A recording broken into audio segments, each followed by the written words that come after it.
yaitu Mau'idatul Hasanah yang akan disampaikan langsung oleh Al-Habib Profesor Dr. Kiai Haji Said Agil Hussein Al-Munawwar MA. Beliau adalah seorang ulama, guru besar UIN Jakarta, dan beliau juga pernah menjabat sebagai Menteri Agama 2001 sampai 2004. Kepada Profesor Dr. Al-Habib Kiai Haji Said Agil Hussein Al-Munawwar MA kami haturkan.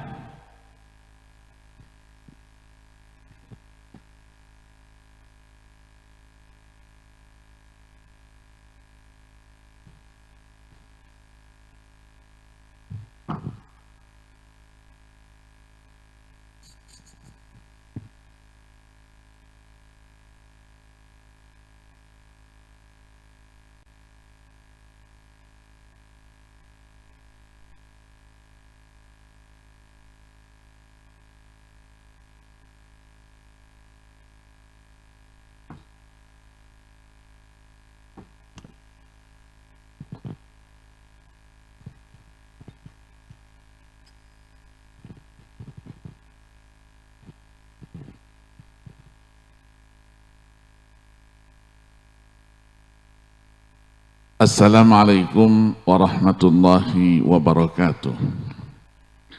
Bismillahirrahmanirrahim. Alhamdulillah wassalatu wassalamu ala Rasulillah wa ala alihi wa ashabihi man iqtada, amma ba'du.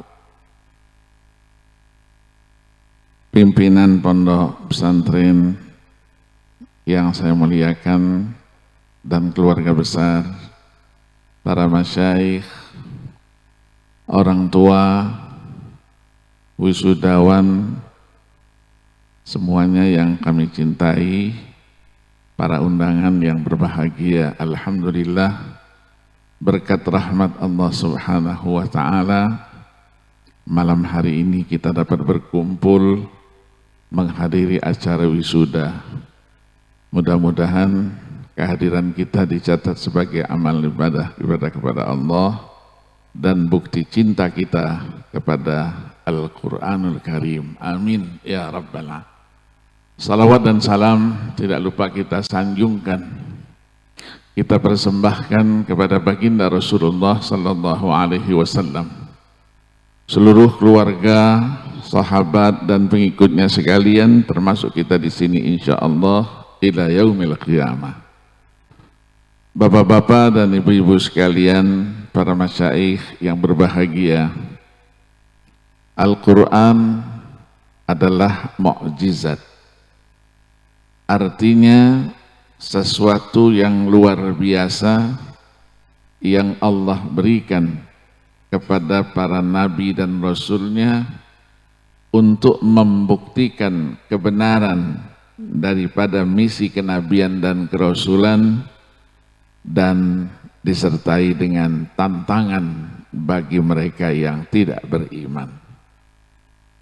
Al-amrul khariqu lil adah yazharu ala yadi nabiyyin min anbiya'i wa rusulin min rusulih li izhari sidqi da'wan nubuwati war risalah makrunan bit tahaddi. Itulah mukjizat. Dan mukjizat diberikan oleh Allah kepada para nabi dan rasulnya sesuai dengan kondisi masyarakatnya pada waktu itu. Nabi Allah Musa alaihi salatu wassalam, masyarakatnya adalah mereka yang menguasai ilmu sihir. Maka Nabi Musa diberikan oleh Allah mukjizat untuk mengungguli ilmu sihir itu, menandingi ilmu sihir yang mereka kuasai. Nabi Allah Isa alaihi salatu wassalam, masyarakatnya dikenal menguasai ilmu ketabiban.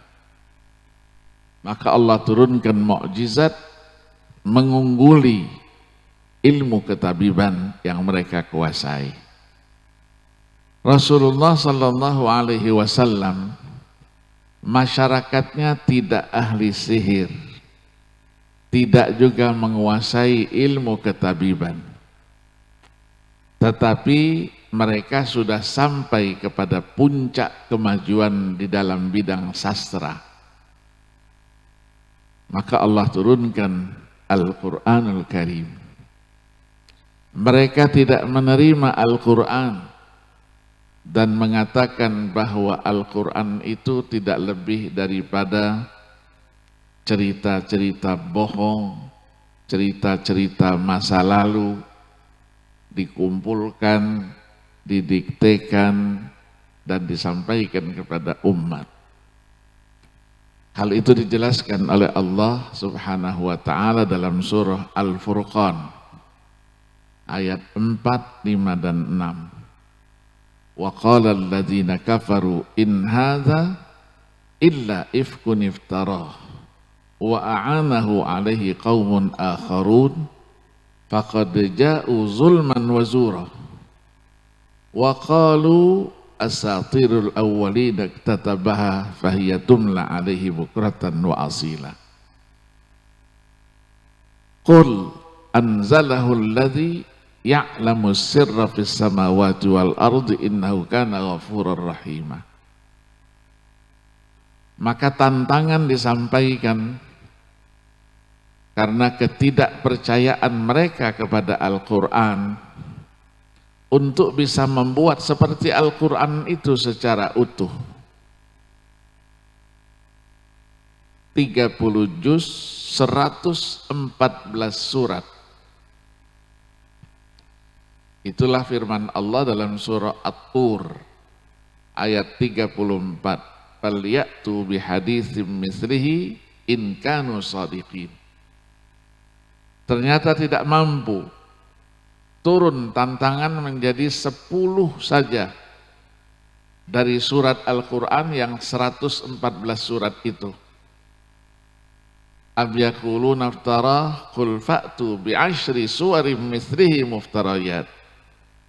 Tidak bisa juga, turun lagi satu ayat, satu surat saja. Am yaquluna iftara qul fa'tu bi suratim mislihi. Itulah juga ayat 23 dari surah Al-Baqarah. Wa in kuntum fi raibim mimma nazzalna ala abdina fa'tu bi suratim min mislihi wad'u syuhada'akum min dunillahi in kuntum shadiqin. Fa illam taf'alu walan taf'alu. Berkumpullah kalian, kumpulkan seluruh kekuatan kalian, al-fusaha, al-bulagha, al-lughawiyun, selain Allah Subhanahu wa ta'ala, untuk bisa membuat seperti Al-Quran.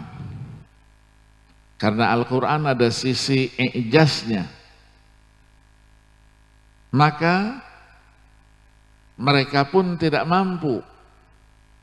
Sementara mereka sudah berada pada puncak kemajuan sastra Arab. Maka kita kenal para sastrawan-sastrawan itu yang kita kenal dan disebut dengan para ahli-ahli bahasa dan sastra pada zaman jahiliyah. Tantangan itu terus disampaikan, tapi mereka tidak mampu. Kalau tidak mampu pada masa itu, dipastikan tidak akan mampu juga pada masa-masa yang akan datang. Itulah firman Allah Subhanahu wa ta'ala di dalam surah Al-Isra. Qul la ini ijtama'atil insu wal jinnu ala ayyatu bimithli hadzal Qur'an la ya'tuna bimithli walau kana ba'dhum li ba'dhin zahira. Maka Al-Qur'an adalah mukjizat yang abadi. Syekh Abdullah Darras, seorang ulama dari Al-Azhar, menulis sebuah buku diberi judul An-Naba'ul Azim. Di situ dijelaskan bahwa Al-Quran mu'jizatun khalidah wa ata'uhu mutajaddidun. Quran itu mukjizat yang abadi, tapi penyajiannya itu selalu dan tetap dia aktual. Karena Al-Quran adalah wahyu terakhir, maka diyakini kesempurnaannya, diyakini kelengkapannya. Semua permasalahan umat, apapun yang dihadapi, besar kecil, problematika yang terjadi di tengah-tengah kehidupan mereka, solusinya semuanya ada di dalam Al-Quranul Karim. Kalau tidak ketemu, jangan disalahkan Al-Qurannya, kitanya yang tidak bisa menemukan itu. Al-Quran sudah jadul, Al-Quran zaman dulu, sekarang kita sudah zamannya beda. Dan Al-Quran bukan kitab ilmu pengetahuan. Kalau kitab ilmu pengetahuan, berangkatnya dari eksperimen at-tajarub al-ilmiyah yang didasari oleh nadhariyat, teori-teori.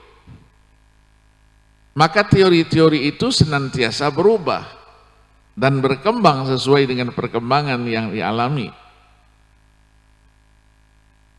Kalau Al-Quran dikatakan ilmu pengetahuan, kitab ilmu pengetahuan, berarti Al-Quran itu berubah.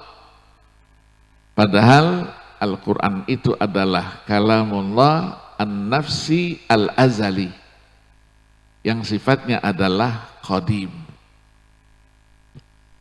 Inilah yang banyak disampaikan oleh para kritikus, bisa ngeritik saja, tapi tidak bisa membuktikan kehebatan Al-Quran itu.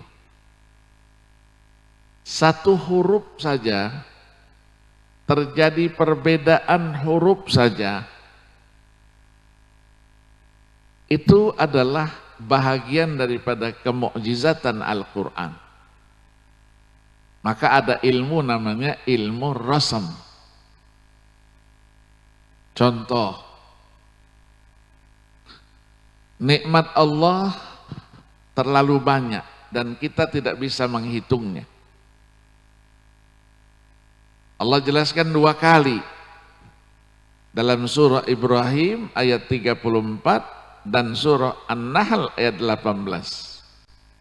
Wa in ta'uddu ni'matallahi la tuhsuha. Sesekali ketika kita membaca itu, coba kita perhatikan, tulisan nikmat itu sama tidak? Walaupun bacaannya sama, ternyata ada bedanya. Kalau nikmat di dalam surah Ibrahim, taknya terbuka. Kalau di dalam surah An-Nahl, taknya tertutup, marbutah. Apa kira-kira rahasianya? Yang menjawab adalah ilmu rasam. Ilmu rasam yang terus dikaji, digali untuk mengungkapkan apa? I'jazul Quran itu dari aspek rasamnya. Para ulama mengatakan kalau nikmatnya taknya terbuka, berarti dia termasuk kategori fi'il. Wal fi'lu yataqayyadu bi zamanin muayyan. Dia diikat dengan waktu tertentu. Qad yakunu madiyan, mudhari'an, mustaqbalan. Yang menunjukkan bahwa nikmat Allah itu terlalu banyak dulu, sekarang, dan akan datang. Ketika nikmat ditulis dalam taknya marbutah, para ulama mengatakan itu adalah isim Wal ismu la yataqayyadu bi zamanin muayyan, tidak diikat oleh waktu tertentu. Maka nikmat Allah begitu luasnya, begitu banyaknya, sampai dengan ilmu waqaf wal ibtida yang merupakan ilmu yang mandiri dengan referensinya yang begitu banyak. Ada tanda-tanda wakafnya, kita boleh berhenti, tidak boleh berhenti. Ada yang al-waslu aula, al-waqfu aula, dan seterusnya. Perlu dihayati ini dengan bahasa. Maka ketika seorang qari, dulu itu ada Syekh Muhammad Rif'at, Allah yarham, Canet, qari hafiz alim. Ketika dia membaca ayat 34 surah Ibrahim itu, dia baca tidak mengikuti tanda wakaf yang ada di dalam Al-Quran, tapi dengan ilmu yang mendalam. Dibacanya apa? Wa atakum min kulli ma sa'altumuh. Begitu dia turun diprotes sama orang-orang. Tadi berhentinya tidak sesuai dengan tanda wakaf yang ada. Apakah ada maksudnya? Dia bilang ada maksudnya. Wa atakum min kull, semua Allah berikan. Ma sa'altumu, ma-nya apa itu? Kamu minta, tidak kamu minta, Allah berikan. Begitu kasih sayangnya Allah subhanahu wa ta'ala. Maka Al-Quran ketika ditulis tidak ada titiknya, tidak ada barisnya, tidak ada giginya, semuanya ompong. Itulah yang disebut dengan Jam'ul Quran. Pada masa Sayyidina Abu Bakar As-Siddiq radhiyallahu an, ya, atas usulan daripada Sayyidina Umar ibn al-Khattab, ketika terjadi peperangan Al-Yamamah pada tahun 12 Hijriah, 2 tahun sepeninggal Nabi, banyak para penghafal Al-Quran yang gugur. Maka Umar ibn al-Khattab menawarkan kepada khalifah, alangkah baiknya kalau Al-Quran itu dikumpulkan dalam satu mushaf, satu buku. Sayyidina Abu Bakar mengatakan, aku tidak berani, karena Rasulullah tidak pernah pesankan itu. Pertimbangan Umar ibn al-Khattab adalah maslahah, bukan untuk kita, untuk nanti generasi berikutnya. Ditantang oleh sahabat-sahabat yang lain dan disampaikan kepada Sayyidina Abu Bakar, jangan berani-berani, Rasulullah tidak berikan isyarat untuk itu. Abdullah bin Mas'ud mengutus Hudzaifah ibn al-Yamani dari Irak menyampaikan protesnya. Kalau Sayyidina Abu Bakar melakukan usulannya Umar bin al-Khattab. Tapi Sayyidina Umar ini dikenal sebagai abqari, yang punya wawasan ke depan. Maka usulannya itu disampaikan, la yazalu yuraji'uhu wa yuraddiduhu wa yuqni'uhu, sampai menjadikan Abu Bakar As-Siddiq radhiyallahu an menerima usulan itu. Karena keputusan itu harus diambil oleh penguasa. Yang bertindak sebagai khalifah adalah Abu Bakar As-Siddiq radhiyallahu an. Dikumpulkanlah Jam'ul Quran itu menjadi ilmu tersendiri. Nanti banyak kritik disampaikan di situ, banyak permasalahan ditulis oleh Muhammad Abu Syuhbah dalam bukunya Al-Madkhal li Dirasatil Qur'anil Karim.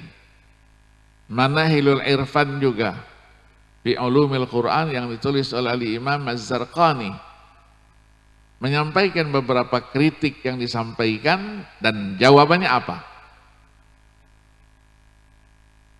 Nah, dari sinilah muncul dan dilakukanlah satu kesepakatan mengumpulkan Al-Quran 30 juz itu di dalam bentuk tulisan, dikumpulkan dari pelepah-pelepah korma, batu-batu, tulang-tulang, dan lain-lainnya, kulit-kulit binatang. Dikumpulkan dan dilakukanlah ulang lagi dengan duduk bersama-sama, dibaca ulang, dan akhirnya ditulis. Dalam perjalanannya naskah itu pun tercecer. Ada 2 ayat di dalam akhir surah At-Taubah itu yang tidak ada dalam dokumen. Ayat 23 surah Al-Ahzab juga tidak ada dalam dokumen. Tapi kekuatan hafalan para sahabat itu menjadi bukti. Ketika ditanya bagaimana, aku yakin itu ada, aku yakin itu ada. Maka Al-Quran sampai kepada kita itu dengan cara mutawatir. Barulah diberi yang namanya tanda baca itu pada masa Khalifah Ali bin Abi Thalib radhiyallahu anhu. Karena pada masa Khalifah Utsman itu terjadi perbedaan bacaan, ya, qiraat. Terjadilah fitnah di sana sini, padahal qiraat itu bukan buatan sendiri, tapi bersumber dari Rasulullah sallallahu alaihi wasallam. Maka Sayyidina Ali menunjuk ada seorang ulama waktu itu namanya Abul Aswad Ad-Du'ali yang meninggal 69 Hijriah. Diberilah tanda baca yang sangat-sangat sederhana, hanya titik saja. Huruf itu kalau ada titiknya 1 berarti suaranya A, fathah. Kalau 2 suaranya U. Kalau 1 di bawah suaranya I. Kemudian menjadilah dia kaidah. La tatimul fathatu illa bi fathi syafatain A. Wa la tatimul dhammatu illa bi dhammi syafatain U. Wa la tatimul kasratu illa bi khafdi syafatain I. Itulah menjadi cara baca yang berangkat daripada kaidah itu. Sekian lama sampai dengan Al-Imam Khalil bin Ahmad Al-Farahidi yang wafat 170 Hijriah barulah membuat kaidah-kaidah yang akan diterapkan di dalam kepada Al-Quranul Karim itu dengan kaidah-kaidah bahasa Arab. Beliau semasa dengan Imam Sibawayh yang wafat 180 Hijriah. Dibuatkan kaidah-kaidahnya. Itulah manusia, sehebat apapun ketika berbicara, berbuat sesuatu untuk Al-Quran, pasti ada kekurangannya. Dibuatkan kaidah. Misalnya dalam bahasa Arab itu ada fi'il, ada fa'il, ada maf'ul. Kullu fa'ilin marfu' wa kullu maf'ulin mansub. Itu kaidah. Tapi begitu diterapkan kepada Al-Quran, ternyata kaidah itu tidak bisa diterapkan. Saya baca ayat wa idzibtala Ibrahim, ma apa mu? Ma. Idzibtala Ibrahim rabbuhu. Kalau yang belajar bahasa Arab apa adanya, langsung disalahkan. Al-Quran itu salah. Karena urutannya fi'il, fa'il, maf'ul. Ini kok fi'il langsung maf'ul? Ditakwilkan. Kalau dia mansub, maf'ul bihi muqaddam. Fa'il, marfu, tapi marfu'nya mu'akhir. Begitu juga kita baca nanti misalnya ayat dalam surah Al-A'raf. Kita baca ayat Inna rahmatallahi qaribum minal muhsinin tadi. Rahmat muannas apa muzakkar? Muannas. Seharusnya inna rahmatallahi qaribatun, bukan qaribun. Itulah ilmu manusia. Allah Subhanahu wa ta'ala menurunkan Al-Quran dengan seluruh aspek i'jaz ilminya itu. I'jaz lughawi, i'jaz tasyri'i, i'jaz ilmi, yang sampai sekarang dikaji dari aspek ilmu pengetahuan. Apa isyarat-isyarat ilmiah Al-Quran itu? Berbicara apa saja dan apa yang dihadapi manusia? Mau berbicara tentang ilmu pengetahuan yang sifatnya adalah ilmu teknologi, sains dan teknologi. Misalnya ilmu tentang laser. Tidak ada ayat yang bercerita laser dengan kata-kata laser, tidak ada.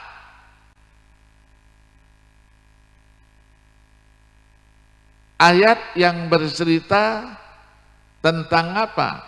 Perkembangan kehamilan seorang ibu. Ayat yang bercerita tentang apa? Yang sifatnya ilmiah, itu semuanya ada dalam Al-Quran dalam bentuk isyarat-isyarat ilmiahnya. Dulu tahun 96 pernah diadakan simposium I'jazul Quran, Kemukjizatan Al-Quran dan As-Sunnah di Bandung oleh PTN pada zamannya Pak Habibie. Saya ikut panitia dari IAIN waktu itu dan ditunjuk juga sebagai moderator. Dikumpulkan tokoh-tokoh. Ada dari Rusia, namanya Profesor Dr. Muhammad Akbar. Beliau adalah orang kedua pakar laser dunia. Cerita tentang laser hanya satu ayat saja, nurun ala nur. Nurun ala nur dalam surah An-Nur itu diceritakannya apa itu laser dengan segala perkembangannya. Itu berbicara sampai dengan berapa jam? 4 jam. Yang hadir profesor-profesor, doktor-doktor dari ITB, dari mana-mana. Mereka menyampaikan, dari peserta menyampaikan, alangkah luar biasanya katanya.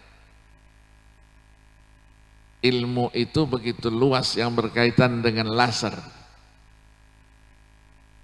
Jadi kami bingung, kata pesertanya, menyambut apa yang disampaikan tadi sekian jam lamanya. Dijawabnya apa? Kalau kalian yang mendengarkan bingung, saya yang menjelaskan lebih bingung lagi. Karena begitu luasnya. Dari Prancis didatangkan namanya Maurice Bichel, yang kita kenal ahli biologi, ilmu biologi. Didampingkan oleh Muhammad Ali Albar dari Saudi, dari Jeddah, yang sekarang ikut dia anggota apa? Anggota Dewan Fatwanya Rabita Alamil Islami. Cerita mereka berdua bergantian yang satu dengan bahasa Inggris, yang satu dengan bahasa Arabnya, membahas satu ayat kecil, wa ma taghidul arham. Itulah ilmu biologi yang sekarang ini kita kenal dengan ilmu kandungan. Hanya satu potong ayat kecil, isyarat itu sendiri. Maka ditelitilah ayat-ayat yang terkait dengan kedokteran itu. Ditulis berapa buku. Ma'at tibbi fil Qur'an, fil Qur'anil Karim. Diteliti, semua diteliti dengan sampel-sampel disampaikan, berapa banyak sampelnya. Ternyata Al-Quran di dalamnya ditemukan isyarat-isyarat ilmiah. Sampai dengan mungkin di bawah, ya, di bawah untuk apa saja dengan perkembangan zaman itu menjadikan Al-Quran itu tetap unggul.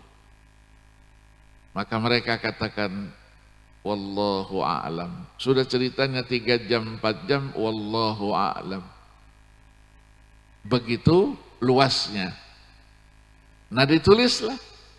Kalau sekarang, kalau sering buka televisi Dubai, itu masih ada yang namanya Kuhail, ya, orang anak masih muda, umurnya masih 50, 55. Itu menceritakan tentang al-i'jazul ilmi lil Qur'anil Karim. Dibuat ensiklopedinya. Satu permasalahan, beberapa masalah ditulis 1 jilid sendiri. Sekarang sudah lebih daripada 20 jilid. Begitu juga dulu, ketika saya sekolah dulu, ada Al-Quran wal Ilm, ada Al-Quran wal Iman. Di televisi Saudi ada namanya Mustafa Mahmud. Di televisi Kuwait ada namanya Ibrahim Syauqi. Mengulas ayat-ayat terkait dengan sains, bukan hanya omongan, tapi dengan gambarnya, penjelasan dengan gambarnya. Itulah kehebatan daripada Al-Quranul Karim.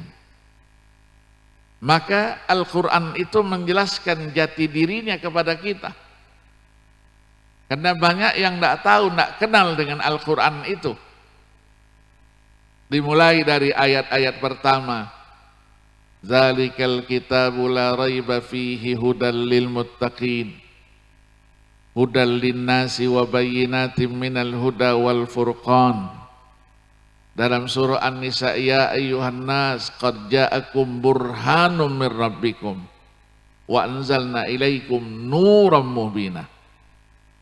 Diulangi lagi dalam surah Al-Maidah 15-16, qad ja'akum minallahi nuru wa kitabum mubin yahdi bihillahu man ittaba'a ridwanahu subulas salam wa yukhrijuhum minaz zulumati ilan nuri bi'idnih wa yahdihim ila siratim mustaqim. Di dalam surah Yunus, Al-Quran itu apa? Allah jelaskan, ya ayyuhan nas qad ja'atkum mau'izatum mir rabbikum wa shifaa'un lima fis suduri wa huda wa rahmatul lil mu'minin. Al-Quran itu apa? Inna hadzal Qur'ana yahdi lillati hiya aqwam, tadi disebutkan. Wa nunazzilu minal Qur'ani, dan seterusnya. Kadang-kadang disebut qad ja'akumul haqqu mir rabbikum, kebenaran dari Tuhanmu. Itu contoh ayat-ayat yang memperkenalkan apa itu Al-Quran, fungsinya apa, harus kita kenal. Sehingga kita tidak hanya berbangga saja, Al-Quran hebat tuh buat kami. Hebatnya di mana? Ya enggak tahu saya. Itu bukan hebat namanya. Tidak bisa menjelaskan ya kehebatan itu. Maka tadi disebutkan banyak syair-syair tadi itu. Orang yang hafal Quran itu punya posisi tersendiri. Bapak-bapak dan ibu-ibu yang mengantarkan anaknya untuk menghafal Al-Quran di sini melalui bimbingan para masyayikh, para hufaz, itu tidak akan sia-sia. Tidak akan sia-sia. Orang yang hafal Quran tinggal jadi satu daerah, itu diceritakan 40 bubungan rumah di sekitarnya itu mendapatkan perlindungan dengan sebab adanya orang yang hafal Al-Quran. Maka bapak-bapak dan ibu-ibu yang bisa mengantarkan anaknya menjadi seorang yang hafal Quran, nanti di hari kiamat si anak membawa mahkota nanti. Bapak dan ibu nanti dipakaikan mahkota itu sebagai apa? Ucapan terima kasih kepada kedua orang tuanya. Kedudukannya tinggi. Iqra, iqra, wartaki, wartaki. Nanti mereka berada pada tingkatan yang tertinggi sesuai dengan tingginya, banyaknya ayat yang dibaca itu. Itulah kedudukan mereka nanti di akhirat. Maka tadi pagi saya sampaikan ketika wisuda putri, orang yang hafal Quran punya keistimewaan yang luar biasa. Yang hafal Quran pasti cerdas. IQ-nya di atas rata-rata. IQ-nya hebat, pinter, di kelas pasti. Dia adalah siswa terbaik, perguruan tinggi mahasiswa terbaik. Kenapa? Karena ada hafalan Al-Quran itu. Melatih kecerdasan seseorang. Mengingat hafalan itu bukan mudah kalau tidak dilatih. Apalagi tadi diceritain ayat-ayatnya, ada ayat-ayat yang mutasyabihat. Ya, mutasyabihat lafdiyah, di sini begini, di situ begitu. Itu langsung dengan kecerdasannya bisa dihafal, dengan kecerdasannya bisa dibaca dan terus diulangi. Orang yang hafal Quran juga bahasa Arabnya pasti bagus. Tadi Ustadz bilang kan, kalau sudah Arab sudah bisa dia. Fasih insya Allah. Kemudian punya ketenangan jiwa, tidak pernah galau. Orang yang hafal Quran itu tidak pernah galau. Tenang. Baca Quran tenang. Apapun permasalahan hidupnya. Di samping mempunyai kedudukan yang sangat tinggi dia di hadapan Allah Subhanahu wa ta'ala. Bagaimana tidak dia menjadi keluarganya Allah. Membaca Al-Quran komunikasinya kepada Allah. Membaca Al-Quran, nanti Al-Quran bisa memberikan syafaat di hari kiamat kelak. Ketika tidak ada pertolongan yang bisa memberikan siapapun. Al-Quran ketika dihafal, itu menjadikan seseorang itu mempunyai satu kekuatan. Maka semua permasalahan, apalagi bicara ilmu-ilmu, ya ilmu-ilmu bisa menghilang, ilmu tidak kelihatan, ilmu apalagi, semuanya ada dalam Al-Quran. Tapi Al-Quran diturunkan bukan untuk itu. Al-Quran diturunkan untuk kita baca, kita hafal, kita pelajari isi dan kandungannya. Tadi itu sampai kita bisa menguasai tafsirnya, menguasai ilmu-ilmu Al-Quran yang lainnya. Kita harus kuasai itu. Ya kenapa? Karena Al-Quran itu bagi kita adalah segalanya. Al-Quran itu adalah pedoman hidup dan kehidupan kita. Semuanya ada dalam Al-Quran. Ini pernah saya praktekkan dulu. Ketika kita sekolah dulu, tahun-tahun 76, 77, masih waktu Orde Baru, yang sekolah di Timur Tengah langsung dituduh nanti kembali ke tanah air mendirikan negara Islam. Takut semua mereka. Maka setiap pulang liburan, kita dulu dikasih liburan setiap tahun, sampai sekarang juga begitu. Tidak boleh kembali ke daerahnya masing-masing kecuali setelah mengikuti namanya screening Pancasila. Dulu ada penataran P4 namanya. Saya sudah punya ijazah P4. Anak-anak ada yang belum karena di luar. Ikutlah screening itu 3 hari 3 malam, jam 8 pagi sampai jam 10 malam. Saya dikabari begitu, saya ngapain saya ngikut begitu? Lebih baik waktu 3 hari saya kembali ke rumah, ketemu dengan orang tua saya, keluarga saya, sanak famili saya. Bukan kita anti Pancasila, bukan. Nanti sudah selesai dikasih surat lulus. Surat itulah bisa digunakan nanti untuk diizinkan berangkat kembali ke negaranya masing-masing. Saya alhamdulillah tidak punya itu. Ketika sudah kumpul dulu berangkat dari Halim Perdana Kusuma dulu, kumpul semua teman-teman terus bilang, Pak Agil tidak bisa pulang. Kenapa? Tidak ada suratnya. Tidak ada kertas keterangan ikut penataran itu. Oh iya, tidak apa-apa. Nanti kalau petugas imigrasinya keluar, saya di barisan nomor 1. Lah suratnya tidak punya. Surat kecil. Kita punya Al-Quran 30 juz. Dibacain 1 ayat saja, tiupin aja, selesai. Nggak lihat dia. Begitu keluar tugas imigrasinya, kita sudah baca dulu ayatnya itu.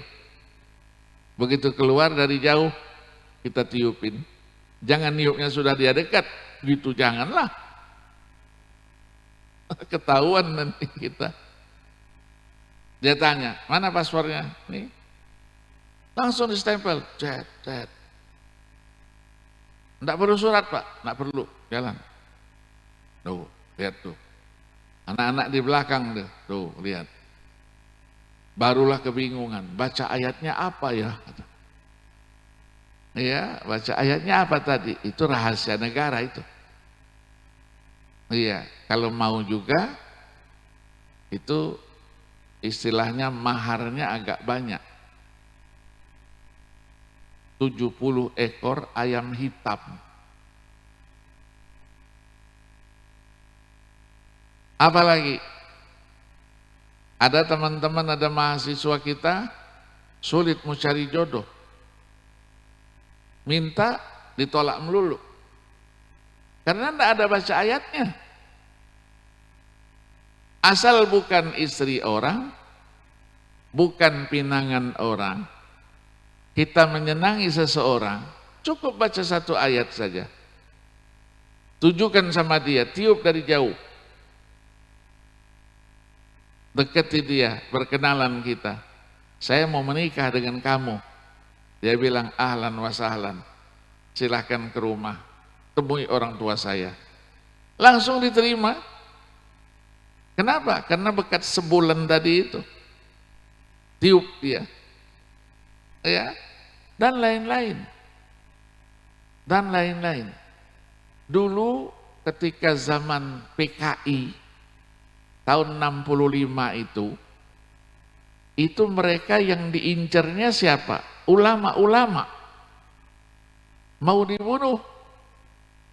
Termasuk ayah saya. Ayah saya daftarnya nomor 1, Husin bin Agil Al-Munawwar. Dikasih tahu sama kiai-kiai, Husin, jangan keluar dulu, malam-malam yang begini ini sedang gawat, PKI.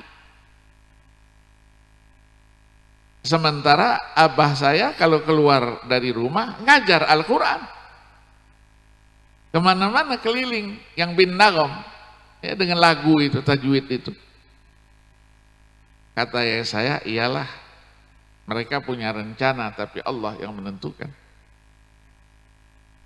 Malam-malam saya selalu ngawalnya, walaupun masih kecil. Begitu pulang pada satu malam jam 11 malam, tahu-tahu di jalan itu muncul seseorang. Dia sudah tidak pakai baju, hanya pakai kain saja. Pisaunya terhunus. Dia bilang, "Pak Yai, inilah pertemuan kita yang terakhir." Maksudnya apa, kata ayah saya. Saya langsung berlari ke belakangnya. "Tenang," kata ayah saya. Maksudnya apa? "Kamu membunuh saya?" "Iyalah." Nantang dia. Baru diawasin sama ayah saya pisunya itu, terus pisunya jatuh. Pisunya jatuh. Dia kabur lari. Lah kenapa lari? Katanya mau membunuh saya. Itulah Al-Quran. Ya, kehebatan Al-Quranul Karim. Hanya saya waktu itu masih kecil, tidak perhatian tentang begitu. Mau nanya sama ayah, ayatnya apa sih yang dibaca? Sehingga bisa, ya, pada satu saat pisau yang ada gagangnya kayunya itu diawasi saja, pisaunya lepas, tinggal kayunya saja. Dibacain hanya ayat tertentu saja. Itu Al-Quran, hebat, luar biasa. Tapi sekali lagi Al-Quran diturunkan bukan untuk itu. Yang tadi itu, yang sebulan-sebulan supaya tidak lihat, kalau untuk ujian tidak berlaku. Begitu masuk pintu kan ada penjaganya tuh, kan mengawasi ujian. Tiupin dulu, tidak berlaku itu. Ya, karena masalahnya masalah ya seperti itu. Jadi Al-Quran itu hebat. Maka tadi saya sampaikan kehebatan orang yang menghafal Al-Quran itu terlalu banyak, rahasianya terlalu banyak. Saya sampaikan tadi itu ada 22 keistimewaan rahasia. Sebahagian tadi saya sampaikan. Orang yang hafal Quran itu nanti ketika dia akan meninggal dunia mendapatkan jaminan husnul khatimah. Kita selalu mendoa, ya Allah biha, ya Allah biha, ya Allah bi husnil khatimah. Orang yang hafal Quran otomatis dia akan husnul khatimah. Yang kedua, nanti ketika dibangkitkan, mereka sudah bersama para nabi-nabi. Orang yang bertakwa saja, wasiqal ladzina taqaw rabbahum ilal jannati zumara. Orang yang ahlul Quran pastilah dia orang yang takwa lah. Hatta idza ja'uha wa futihat abwabuha wa qala lahum khazanatuha salamun alaikum tibtum fadkhuluha khalidin. Begitu terhormatnya. Wa yamuruna 'alas sirat ma'al anbiya juga. Menyeberangi jembatan Siratul Mustaqim bersama para nabi. Para ulama mengatakan jaminan keselamatan dalam penyeberangan itu. Dan dijamin tidak akan jatuh dia. Kalau jatuh ke bawah, itulah neraka jahanam. Wa ya'khuduna sawabal anbiya. Dia juga mendapatkan pahalanya para nabi-nabi. Maka yang sudah hafal Quran, jaga, pelihara hafalan itu. Ya, pelihara hafalan itu. Karena kita sudah berjuang untuk bisa hafal. Maka jadikanlah Al-Quran itu bahagian daripada darah daging kita yang mengalir setiap hari. Kalau dipotong ada ayat di dalamnya. Sampai segitunya kita pelihara Al-Quran, kita jaga hafalan kita, dan kita baca setiap saat. Dari ngomongin orang, jelekin orang, nyalahkan orang, mana lebih baik? dari membaca Al-Quran? Pastilah membaca Al-Quran. Kemana-mana, ya, Jakarta macet melulu. Bagi ahlul Quran, macet itu adalah kebahagiaan. Karena ketika macet, bisa mengulangi hafalan Al-Qurannya. Ya, sambil macet, sambil takrir hafalannya itu, berapa juz bisa? Bisa berapa juz? Kalau macetnya 1,5 jam, 2 jam, tidak terasa. Mungkin itulah caranya Allah supaya kita selalu ingat dengan hafalan yang kita miliki. Alangkah bahagianya kalau kita sudah hafal Al-Quran, kita pelajari ilmunya, kita kuasai ilmu-ilmu terkait dengan Al-Quran. Maka tadi diceritakan Al-Quran bagi kita adalah halawah, sesuatu yang tidak bisa dilukiskan dengan tulisan, indah. Maka orang yang bisa tadabbur dengan bacaannya, itu tidak disuruh nangis, dia nangis sendiri. Sekarang tadabbur sudah menjadi ilmu yang mandiri, ilmu tersendiri dia. Ilmu tadabburil Quran, bukunya sekian banyak. Nanti kalau ada yang perlu SMS saya kasih itu. Dan sudah kita rumuskan di Bahrain dulu 2016. Apa ciri-cirinya tadabbur itu ada ketika membaca. Dan kita masukkan dalam penilaian musabaqah tilawatil Quran kita tingkat nasional, dan bahkan sudah dimasukkan di tingkat internasional. Maka menghayati itu perlu kita didik diri kita untuk apa? Mengenal lebih dalam bahasa Al-Quran itu. Nanti ada kata-katanya yang serupa tapi tidak sama. Ada kata fa'ala, ada kasabah, ada nurun, ada dhiyaun, ada qara'a, ada tala. Apalagi itu ilmunya sendiri, disebut dengan ilmu al-wujuh wan nadhair. Al-wujuh itu satu kata, dia mempunyai makna yang banyak. Nanti nadhair banyak kata, tapi dia mempunyai makna yang satu. Misalnya kata-kata ummatun. Apa artinya umat? Sekian banyak artinya. Itulah al-wujuh. Nadhair nanti menjelaskan itu, dan itulah bahagian daripada ilmunya sendiri. Kalau di dalam ilmu hukum Islam fikih namanya ilmu al-asbah wan nadhair, ilmu qawaid fiqhiyah. Dari situ muncul lahir ilmu-ilmu yang lain. Maka ada yang disebut dengan al-furuq, ilmu al-furuq, al-furuq al-lughawiyah, al-furuq al-fiqhiyah, al-furuq al-usuliyah. Saya mau tahu tadi itu rahasianya apa? Khalaqa ja'ala. Apa rahasianya?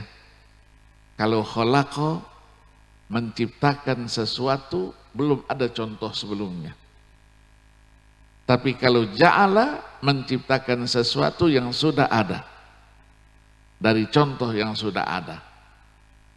Maka ketika kita baca awal surah Al-An'am misalnya, alhamdulillahilladzi khalaqas samawati wal arda wa ja'ala zulumati wan nur. Apa bedanya dengan ansya'a? Apa bedanya dengan bada'ah? Apa bedanya dengan fatara? Semuanya itulah bahagian daripada i'jazul Quran. I'jazul Quran. Maka Al-Quran itu betapa kita cari, betapa kita bahas, betapa banyak kita habiskan waktu. Dari satu ayat saja Kita ulang-ulangi pembahasan. Hari ini sekian pelajaran hikmah yang saya dapatkan. Besok pagi jangan pindah ayat yang lain. Ayat itu juga ditemukan permata-permata lain yang lebih banyak dan lebih berharga. Terus. Maka Allah jelaskan, qul law kana al-bahru midadan li kalimati rabbi lanafidal bahru qabla an tanfada kalimatu rabbi walau ji'na bimithlihi madada. Tidak akan habis-habisnya. Maka ulama-ulama dengan berbagai metode penafsiran yang ada, ketika membahas mau yang luas, satu ayat sekian halaman dibahas, ujungnya wallahu a'lam. Wallahu a'lamu bimuradihi. Begitu juga nanti ketemu alif lam mim. Apakah ada maknanya? Al-huruful muqatta'ah. Jumhur katakan wallahu a'lamu bimuradihi. Tapi ulama-ulama kemudian mencari tahu, itu kan bahagian daripada isyaratnya Allah. Apakah ada makna? Ada yang mengatakan itulah isyarat dari Allah bahwa huruf yang ada di awal surat merupakan huruf terbanyak dalam surat itu. Oh, yang satu lagi itu isyarat tapi punya makna. Alif lam mim, apa artinya? Alifnya Allah, lamnya Jibril, mimnya Muhammad. Al-Quran diturunkan oleh Allah melalui Jibril kepada Nabi Muhammad. Alif lam mim ra. Siapa yang namanya Muhammad itu? Ra, Rasulullah. Dan seterusnya. Ini bukan akal-akalan. Ya, bukan akal-akalan. Itulah perkembangan di dalam memahami ya Al-Qur'anul Karim, segala seluk-beluk yang terkait dengan ayat-ayat itu. Saya ucapkan selamat ya kepada para wisudawan, kepada orang tua, dan lebih lagi kepada pengasuh masyaikh yang senantiasa setiap hari berkumpul dengan mahasiswanya, dengan siswanya yang senantiasa setiap saat menghafalkan Al-Quranul Karim.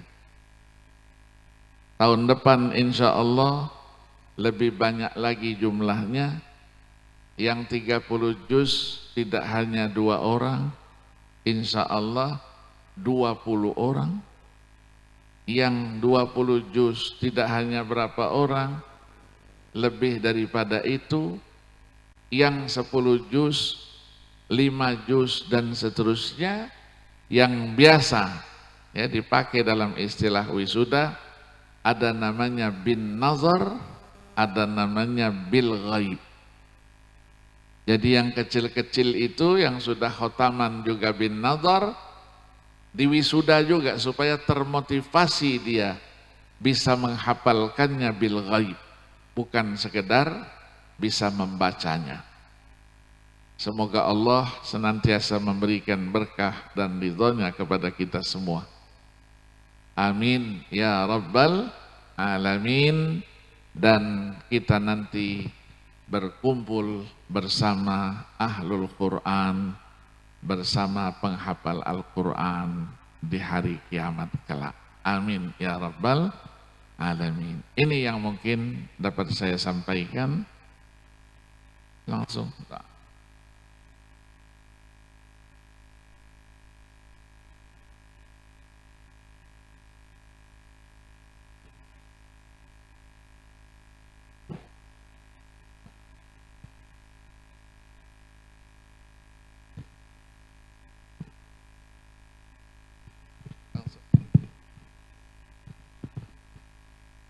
Saya melaksanakan perintah pengasuh pondok, disuruh baca qasidah.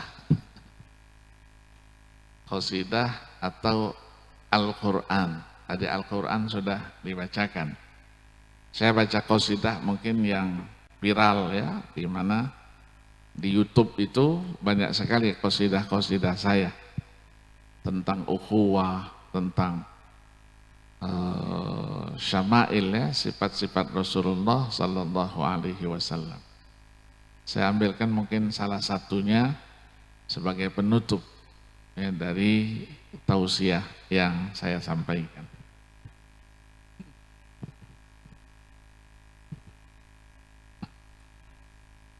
Lam yakhluqir rahmanu mithla Muhammadin sallu alaihi bainal wara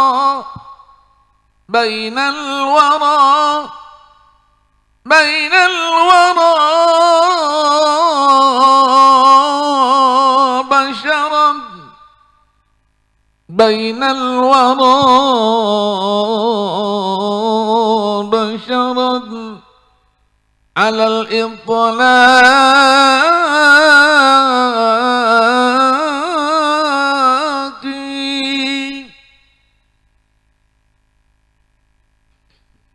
lam yakhluqir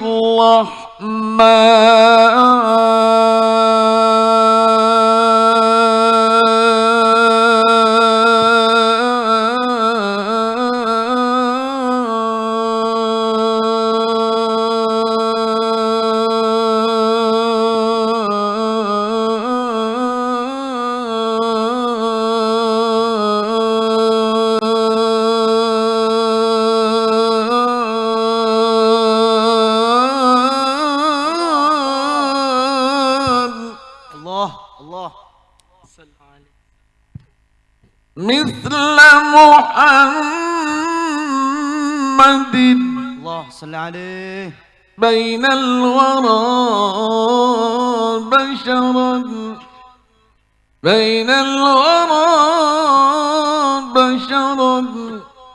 ala al-itlaqi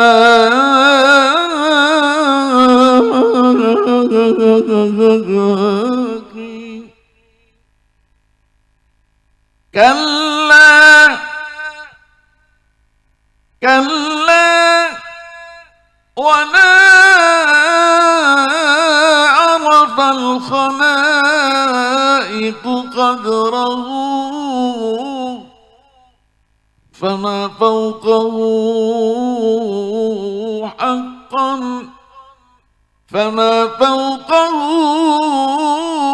حقا سوى الخلاق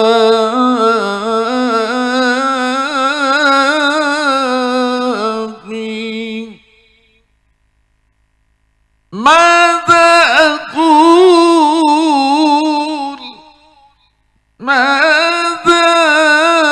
أقول بوصفه ومديحه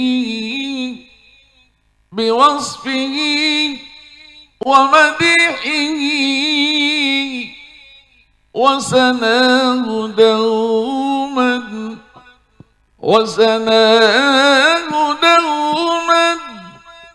باهر الإشراق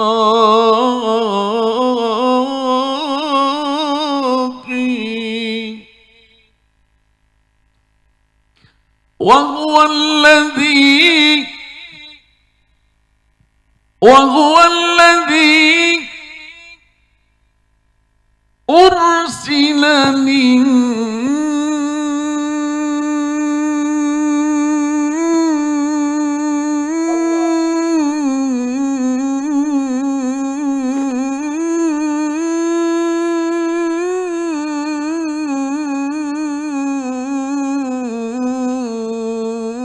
للناس رحمة وهو الذي أرسل للناس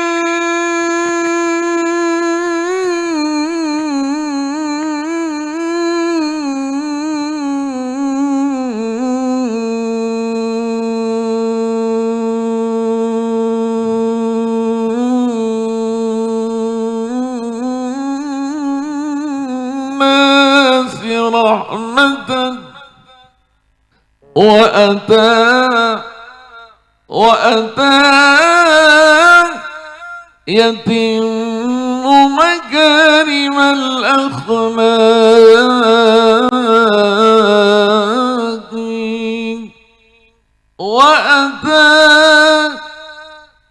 وأتى يتم مكارم الأخلاق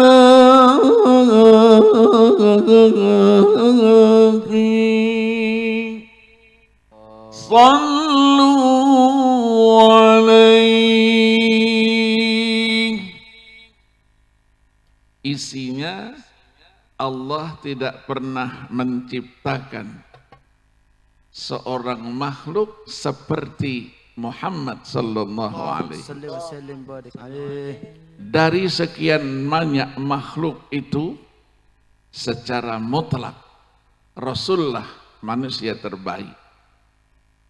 Kalla, tetapi wala arafal khalaiqu qadrahu. Banyak orang yang tidak tahu siapa beliau sebenarnya, apa kehebatannya, apa keistimewaannya, apa keagungannya, apa kelebihannya.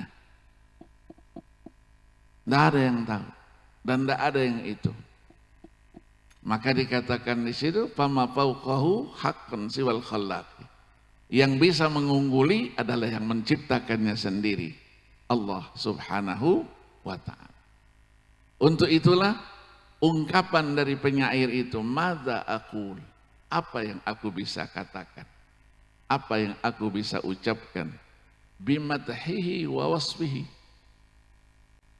memujinya, menyebutkan sifat-sifatnya, wasanahu daman bahirul isyraqi, tidak disebut juga, tidak dibicarakan juga, tidak ditulis juga, senantiasa beliau itu tetap bersinar. Wa huwallazi, beliaulah ursila linnasi rahmatan, yang diutus kepada manusia sebagai rahmat. Wa ma arsalnaka illa rahmatan lil alamin. Wa ata, beliau datang, yatimmu makarimal akhlaqi, untuk menyempurnakan budi pekerti. Itu salah satu ya dari syair-syair itu yang dikumpulkan oleh ada Syekh Muhammad Arabi Al-Qubbani, orang Syria. Dalam satu buku setebal ini ada 1.500 qasidah dengan maqamat nagomnya itu dalam karyanya An-Nafahat Ar-Rahmaniyah. An-Nafahat Ar-Rahmaniyah. Ada orang-orang Syria ini ahli model-model menulis qasidah itu. Ada yang duduk saja dia terlintaskan apa yang mau ditulis-tulisnya. Ketika hakim di mana, saya di Iran, dia tuliskan ya, untuk memuji Ahlul Bait itu ditulisnya. Kasih hadiah sama saya, ini Ustadz hadiah. Tapi tolong dilagukan naik ke mimbar tilawah itu. Saya gabunglah lagu-lagu Misri dengan lagu-lagu Hijazi. Dia turun dari tempat duduknya, langsung di depan itu ada ruangan itu, dia nari-nari saking senangnya. Dibacakan tapi ujungnya menangis terseduh-seduh. Itulah kehebatan ya bahasa-bahasa mengungkap. Untuk mengungkap Nabi tidak ada bahasa apapun kita tidak bisa mengungkapkan siapa Nabi itu yang sebenarnya. Maka ada namanya syama'il. Syama'il yang sering kita baca maulid sebelum baca doa, ada syama'il. Walaqad ittasafa sallallahu alaihi wasallam. Ya, Nabi itu ahsanun nasi khalqan wa khuluqan. Dua-duanya ciptaannya hebat, akhlak dan budi pekertinya luar biasa. Ya, itu gambaran itu nanti di dalam ayat wa innaka la'ala khuluqin azim. Dalam ayat lain wabil mu'minina raufur rahim. Ya, itulah qasidah-qasidah yang sering disebut dengan istilah tawasyih, ya madaih an-nabawiyah. Di Mekah biasa itu, saya kalau tempatnya Buya Said Muhammad pasti baca. Saya baca qasidah-qasidah dengan aneka ragamnya. Kalau sudah mulai satu, yang lain muncul semuanya. Tukang penyanyi-penyanyinya itu, ya muncul. Akhirnya acara seharusnya selesainya jam 10, insya Allah sampai jam 2 belum selesai juga. Sambut sana, berhenti yang sana nyambut, yang sini nyambut. Itu adalah ungkapan kegembiraan dalam bentuk pujian-pujian. Terima kasih atas segala kekurangannya. Insya Allah kita berjumpa kembali di lain kesempatan dalam keadaan sehat walafiat. Doakan yang suka membaca Quran, yang suka dan terus dengan Al-Quran, insya Allah badannya sehat selalu. Amin ya Rabbal Alamin. Guru saya bilang, tidak perlu pakai make up itu. Perempuan biasa make up, ya, bedaknya 1 kilo, lipstiknya 2 batang. Tapi dengan Al-Quran kalah semuanya. Ada sinarnya. Laki-laki juga tidak perlu pakai make up. Ya, make up kita apa? Wudu. Jaga wudu itu jangan sampai batal. Itulah make up kita. Menjadikan muka kita terus cerah dan tidak mengkerut dia. Ya, kalau sudah mengkerut itu berarti ciri-cirinya itu. Ya, ciri-ciri kita sudah masuk yang disebut dengan faktor umur.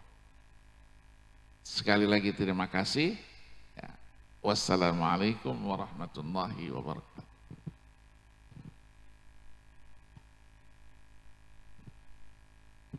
Ustadznya naik sini, setip.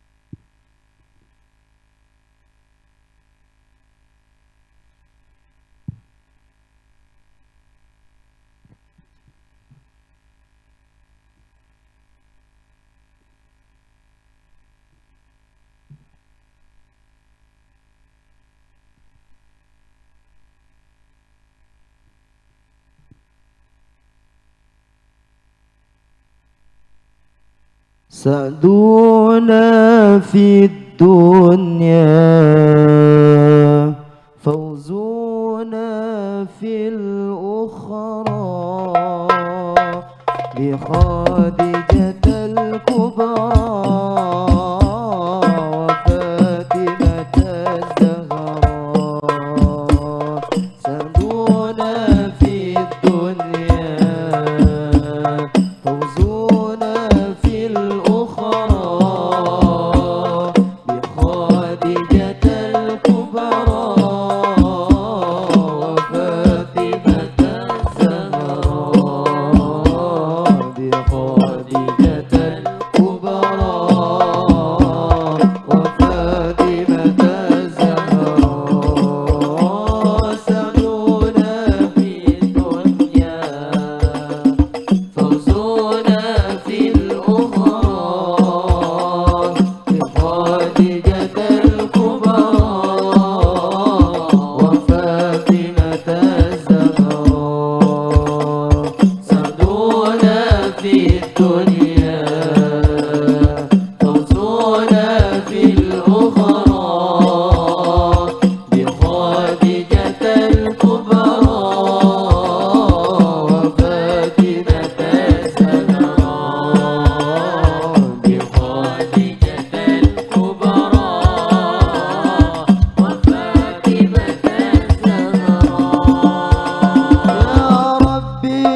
بالمصطفى بلغ مقاصدنا واغفر لنا ما مضى يا واسع الكرم يا ربي بالمصطفى بلغ مقاصدنا واغفر لنا ما مضى يا واسع الكرم هو الحبيب الذي ترجى شفاعته في كل هول من الأهوال متهم سندنا في الدنيا فوزنا في الأخرى بخادجة الكبرى وفاطمة الزهراء سعدنا في الدنيا فوزنا في الأخرى بخادجة الكبرى وفاطمة الزهراء بخادجة الكبرى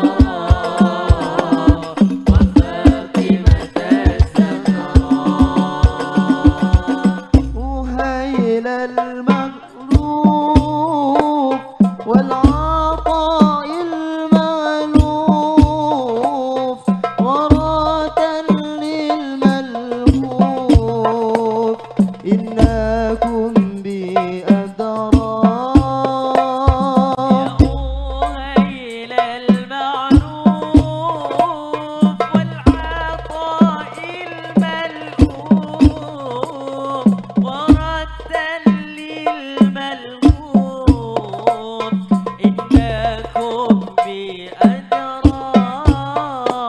يا أهيل المطلوب والعطاء الملهوف وردا للملهوف إنكم بأدرار سعدنا في الدنيا فوزنا في الأخرى بخادجة الكبرى وفاطمة الزهراء سعدنا في الدنيا فوزنا في الأخرى بخادجة الكبرى وفاطمة الزهراء بخادجة الكبرى وفاطمة الزهراء.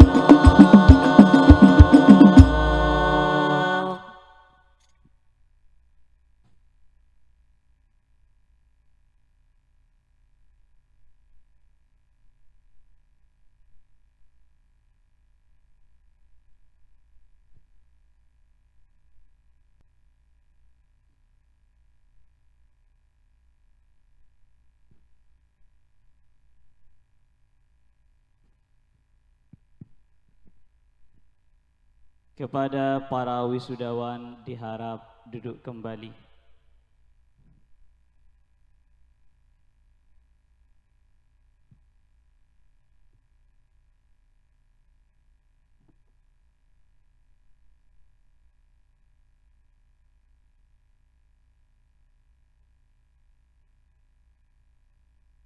Acara yang selanjutnya yaitu penutup strip doa yang akan ditutup oleh Yang Mulia Kiai Haji Ahmad Wasil Barmawi. Kepada beliau disilahkan.